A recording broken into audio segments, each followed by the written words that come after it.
Hello everyone Manas educational updates channel को आपण मानक स्वागत। तो government of Odisha higher education department तरफ एक नोटिस आसी जाइछि, चिठीटे आसी जाइछि। तो आपण मानकर यूजी आउ पीजी रो फर्स्ट ईयर पिला मानकर क्लास केबेठु स्टार्ट होबो तो आपण मानक ए वीडियो रे मु आपण को जणेबी। तो ता पूर्व वीडियो को जो देखुं लाइक कर दिंतु, शेयर कर दिंतु, सब्सक्राइब कर दिंतु, पाखरे थिया बेल आइकन को दबाई दिंतु। जेते बेले भी एमती इंपोर्टेंट वीडियो अपलोड करी तो सर्वप्रथम नोटिफिकेशन आपण माने पाई परिबे। तो देखंतु कोन रही नोटिस मु आपण को संपूर्ण पढ़े कि जणे दउची केबेटु आपनकर +3 फर्स्ट ईयर और पीजी रो फर्स्ट ईयर पिला मानकर क्लास स्टार्ट होबो। से कहछि government of Odisha higher education department from Shashwat Mishra IAS principal secretary of government.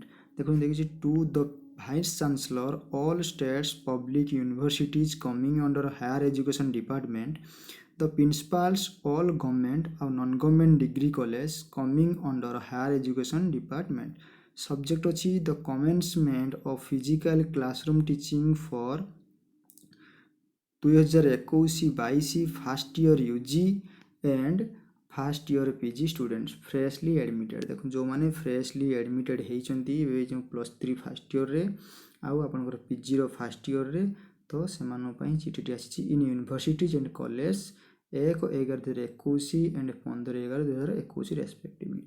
कहिछि madam sir classroom teaching of first year UG and first year PG students freshly admitted for the section 2021-22 will start from 1/11/2021 and 15/11/2021 respectively in physical mode by following appropriate COVID-19 preservation protocol as given below।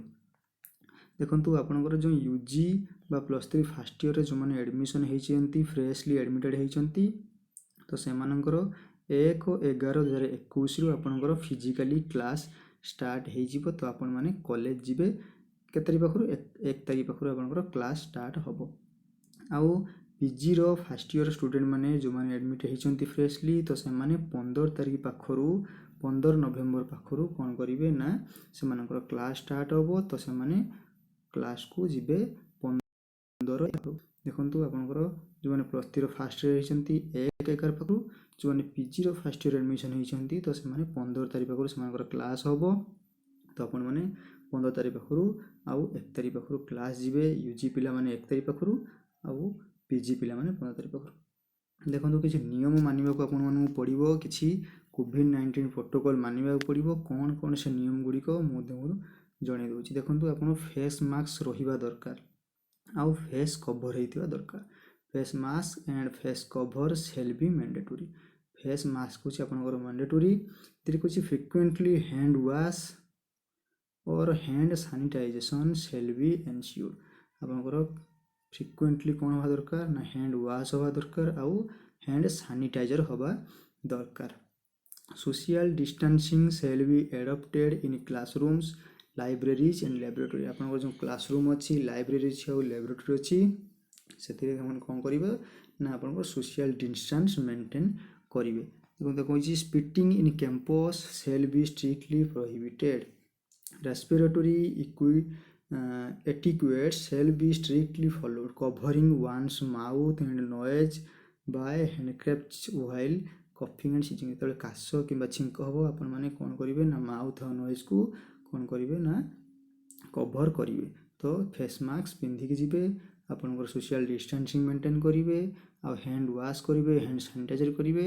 Self monitoring of health and reporting of illness should be encouraged.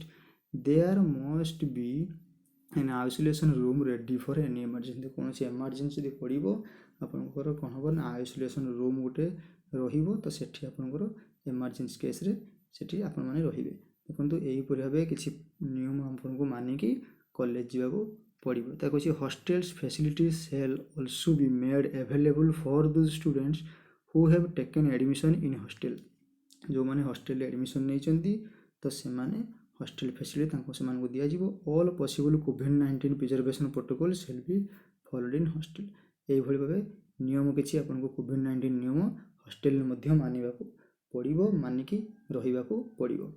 देखंतु एही भली भाबे हमन college T reopen हो जाइछि तो आपण माने कोन करिवे ना कॉलेज को जिवे।